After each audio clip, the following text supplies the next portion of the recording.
Está no ar o Justiça em Questão, a revista eletrônica semanal do Tribunal de Justiça de Minas Gerais. E nesta edição você vai ver: aberto o edital para destinação de verbas a entidades com projetos de cumprimento de sentença. Projeto de orquestra e coral infanto-juvenil do TJMG lança o primeiro concerto musical. E na entrevista da semana vamos falar sobre o aniversário do Estatuto da Criança e do Adolescente com o juiz da Infância e da Juventude de Belo Horizonte, José Honório de Rezende. A Orquestra Jovem e o Coral Infanto-Juvenil do Tribunal de Justiça de Minas Gerais promoveram o primeiro concerto pop. A apresentação marcou o dia 13 de julho, data em que foi criado o Estatuto da Criança e do Adolescente há 32 anos. A plateia estava lotada de jovens da ASPROM, Associação Profissionalizante do Menor de Belo Horizonte. Um deles era o João. Comecei como aluno, né? Aí eu fui evoluindo, pegando cada vez mais amor pelo instrumento, né?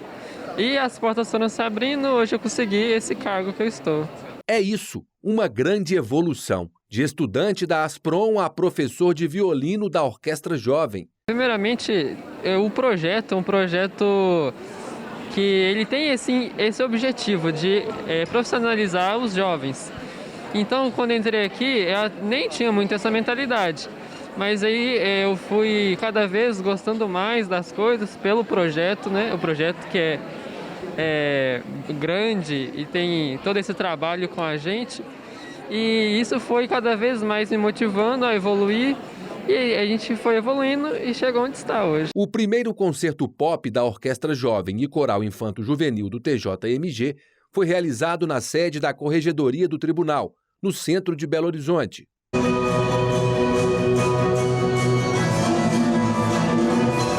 Em formato virtual, os artistas apresentaram vídeos musicais. O cantor Carlinhos Brau fez uma participação especial.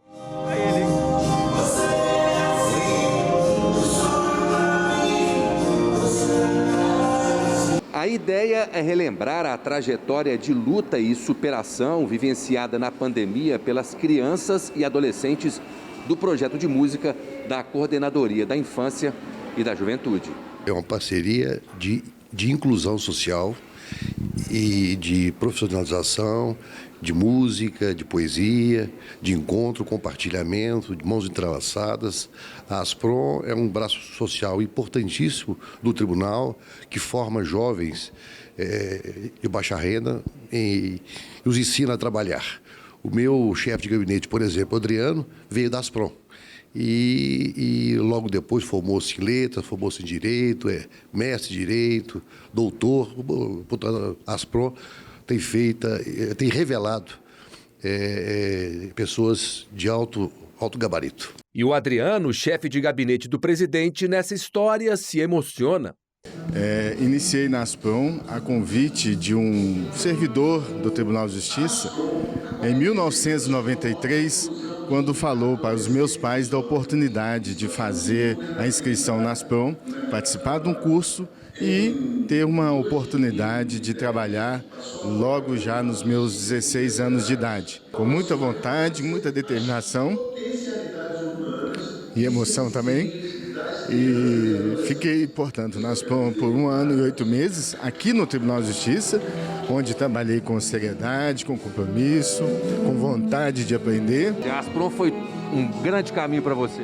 Sim, a ASPROM foi o início da minha caminhada. Voltando à música, no caso da orquestra, por exemplo, 180 jovens carentes são atendidos. Um caminho cultural e social. Ter a oportunidade deles despertarem a sua cultura, a sua potencialidade, enfim, o desejo de ser gente e poder divulgar a sua musicalidade.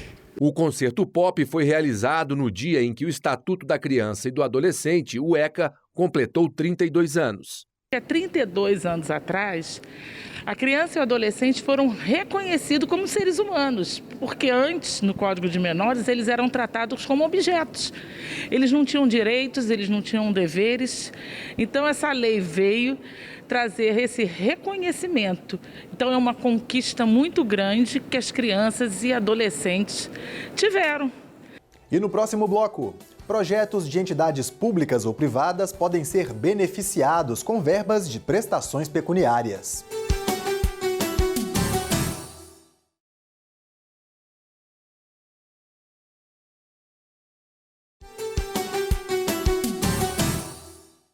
Projetos de entidades públicas ou privadas podem ser beneficiados com verbas de prestações pecuniárias.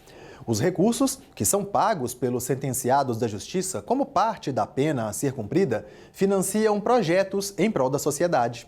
Projetos de cunho social que ajudam no cumprimento de pena podem receber apoio financeiro do Poder Judiciário de Minas.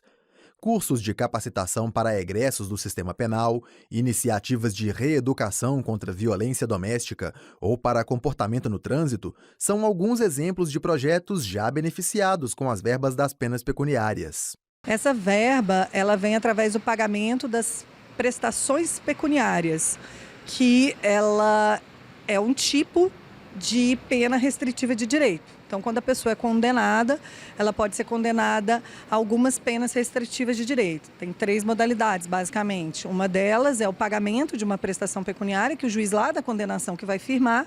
É também a exigência de uma prestação de serviços à comunidade e também podem haver limitação de finais de semana. Os valores pagos ficam em uma conta bancária do Tribunal de Justiça.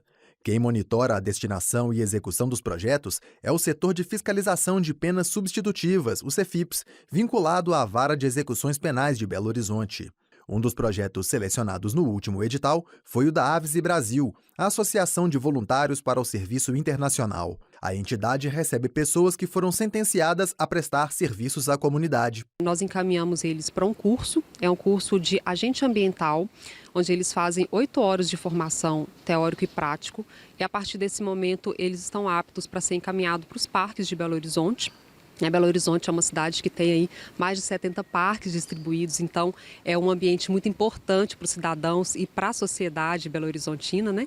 Então a gente faz esse encaminhamento para que eles possam contribuir para a manutenção dos parques, seja para a etapa de varrição, seja para a etapa de plantio de mudas, de recebimento também do visitante, de orientação do visitante. Então eles fazem tarefas múltiplas aqui no parque, contribuindo para a manutenção dessas áreas verdes. De acordo com a gerente de parques de Belo Horizonte, a destinação das verbas para projetos assim é benéfica também para o município. Quando eu recebo o beneficiário, que tem um perfil que possa ficar numa portaria, que ele pode receber as pessoas, que ele pode fazer a orientação, eu ganho com isso. Então a prefeitura ela deixa de realizar um contrato para colocar 4 porteiros numa determinada portaria, porque no final de semana eu tenho a presença do beneficiário que vem estar aqui com a gente e faz cumprir esse papel.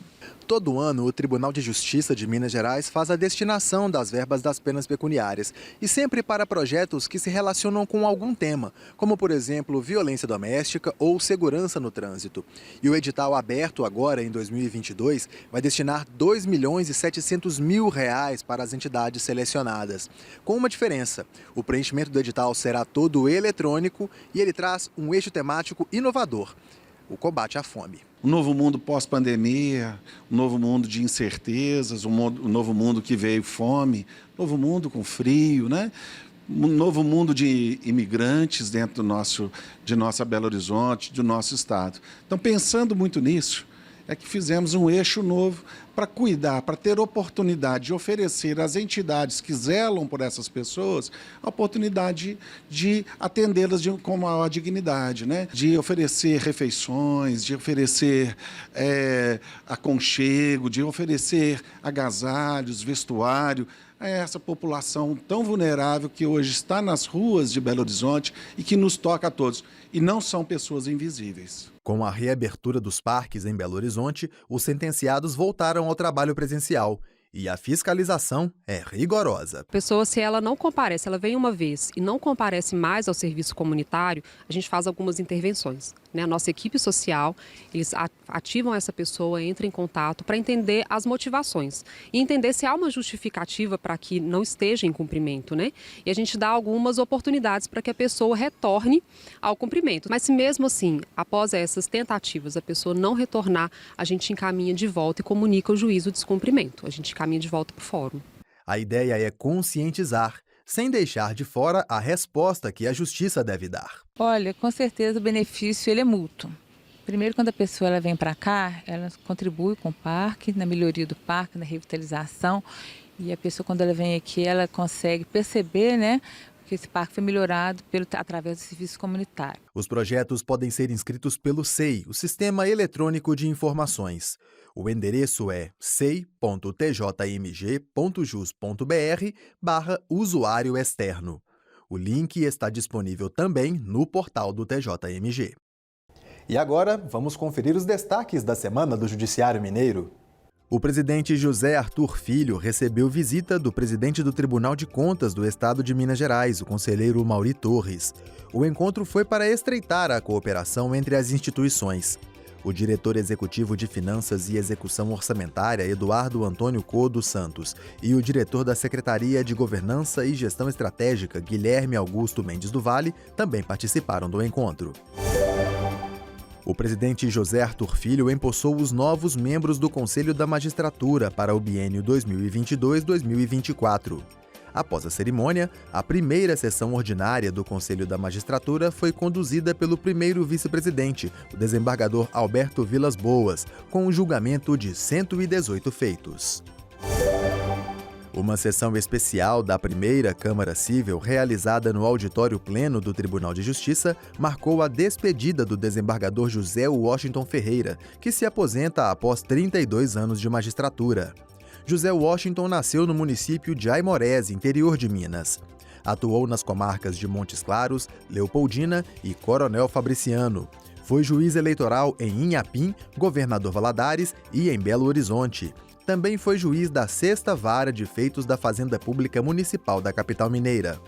Além do presidente, desembargador José Arthur Filho, estiveram presentes os colegas de Câmara e familiares do homenageado. O presidente José Arthur Filho também recebeu visita do presidente da Ordem dos Advogados do Brasil, Seção Minas Gerais, Sérgio Leonardo. Este foi o primeiro encontro após a posse da nova gestão do TJMG, ocorrida no dia 1º de julho. Um dos assuntos tratados no encontro foi a utilização de espaços dos fóruns pela OAB. Integrantes da Comissão de Estudos Estratégicos da Ordem dos Advogados do Brasil, Seção Minas Gerais, visitaram a Central Lapidar de Monitoramento Integrado, Inteligência e Inovação no Tribunal de Justiça de Minas Gerais. Eles foram acompanhados pelo presidente, o desembargador José Arthur Filho. E a seguir, uma entrevista sobre os 32 anos do Estatuto da Criança e do Adolescente e as ações da Justiça de Minas para proteger essa parcela da população.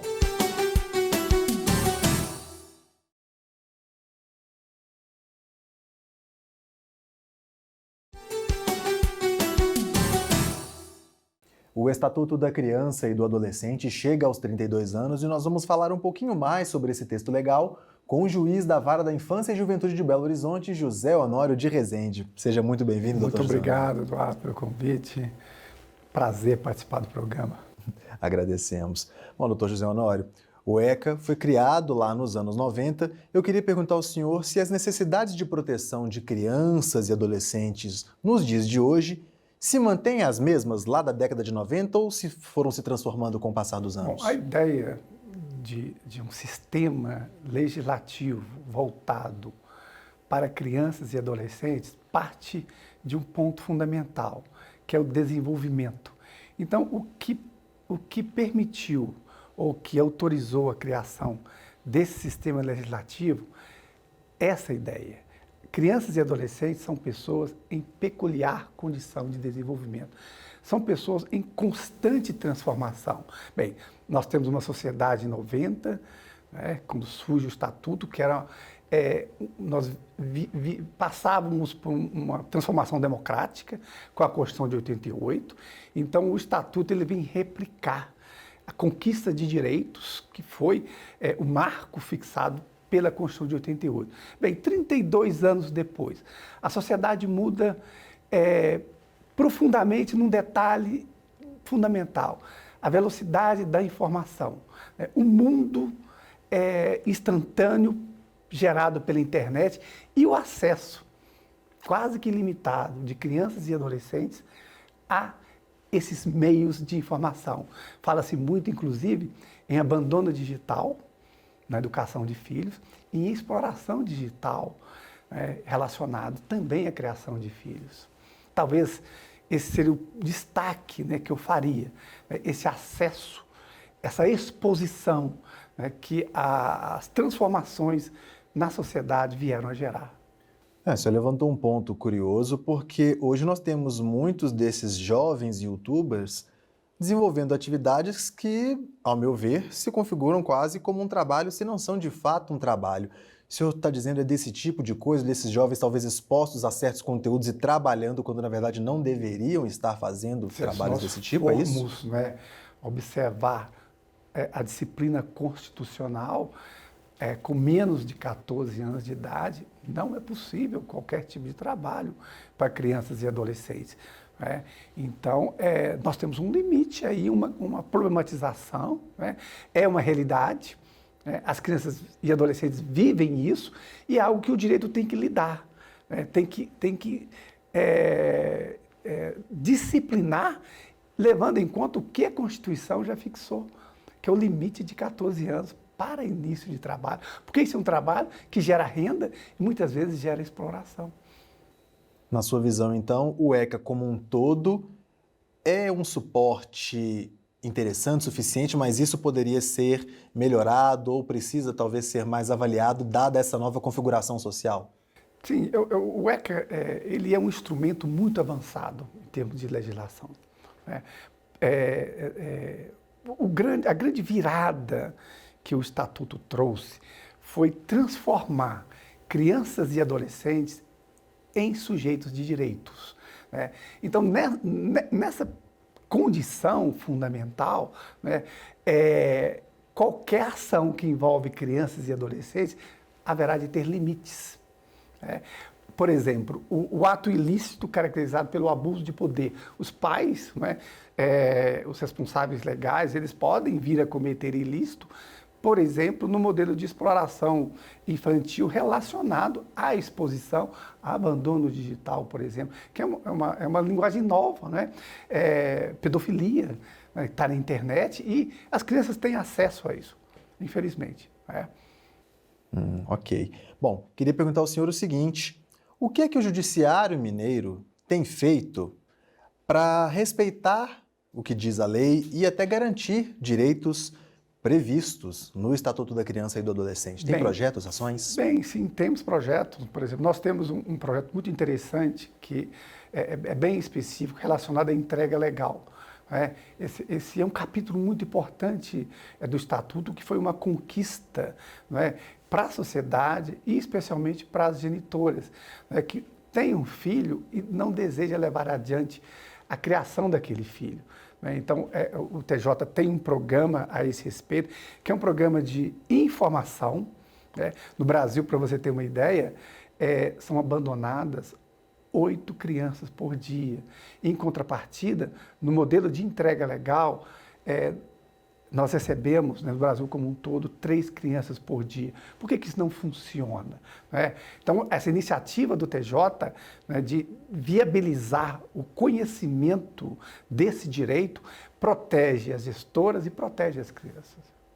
Bom, doutor José Honório, o texto do ECA fala que a proteção dos menores, das crianças, dos adolescentes, é responsabilidade da família, do Estado e da sociedade. Como é que é possível engajar a sociedade nessa proteção dos menores? Essa pergunta é muito importante, porque existe uma história na África sobre a educação da criança. E o que se diz é que a educação de uma criança depende de toda a aldeia, é responsabilidade de todos. O Estatuto trouxe instrumentos para isso, que são os conselhos municipais, são os conselhos estaduais e o Conselho Nacional. Esses conselhos que instrumentalizam o interesse da sociedade, que vai escutar essa sociedade e transformar como um mecanismo, né, de criar políticas públicas, né, para acompanhar essa evolução da sociedade, como nós destacamos, como foi destacado agora, a questão do acesso irrestrito à informação, né? Mas isso ainda não é algo que funciona no Brasil como deveria, né? Isso não canaliza o envolvimento da sociedade, né? Você perguntar na rua às pessoas quem é um Conselho Municipal da Criança, quem é um Conselho Estadual, qual o Conselho Nacional e para que serve, as pessoas não vão saber o que é, né? Então existe, né, entre o modelo legal, bem instrumentalizado, bem construído e a realidade, uma distância muito grande. E essa talvez seja, assim, né, a dificuldade de todos os direitos que foram definidos no Estatuto, né, de fato ser uma realidade no país para permitir transformação, desenvolvimento, né, capacidade que permite que a sociedade transforme, né, a partir do instrumento legislativo. Quer dizer, entre o modelo ideal e o modelo real, nós temos uma distância muito grande. E esse é o grande desafio da sociedade como um todo, não é? Sociedade é poder público, sociedade é família, não é? Então, essa responsabilidade se multiplica em todas as frentes. O senhor menciona os conselhos municipais e a dificuldade de se trabalhar para todos. Seria porque existem necessidades diferentes em cada região, existem diferenças culturais em cada região? É isso que precisa ser superado? Nós temos um país de dimensões continentais, não é? Então, a criação de políticas públicas, de programas, como foi destacado agora há pouco, não é? Precisa do envolvimento da sociedade. Por exemplo, trabalho infantil, né? A erradicação do trabalho infantil. É uma frente que todo município precisa lidar com ela, né? Engajar com ela, né? Embora no Brasil exista, né, uma ideia, né, de que as crianças é melhor trabalhar do que, por exemplo, estar vendendo droga, né? Isso é uma análise, né, que é feita constantemente e muitas pessoas perguntam e indagam, né, por que menores de 14 anos não podem trabalhar, né? A ideia de um país que se pretende desenvolver, que pretende ser um país, né, com expectativa, com condição para essas crianças desenvolverem, investe em educação. E aí, nós ainda temos muito a fazer. Ok, doutor José Honório, muito obrigado pela sua participação. Obrigado. Sempre à disposição. Agradecemos. O Justiça em Questão fica por aqui, mas o nosso conteúdo está disponível na internet. Você pode acompanhar acessando o nosso canal. O endereço é youtube.com/Justiça em Questão. Para enviar mensagens com críticas ou sugestões, escrevam um e-mail para justiçaemquestão@tjmg.jus.br. Um grande abraço para você e até a próxima edição.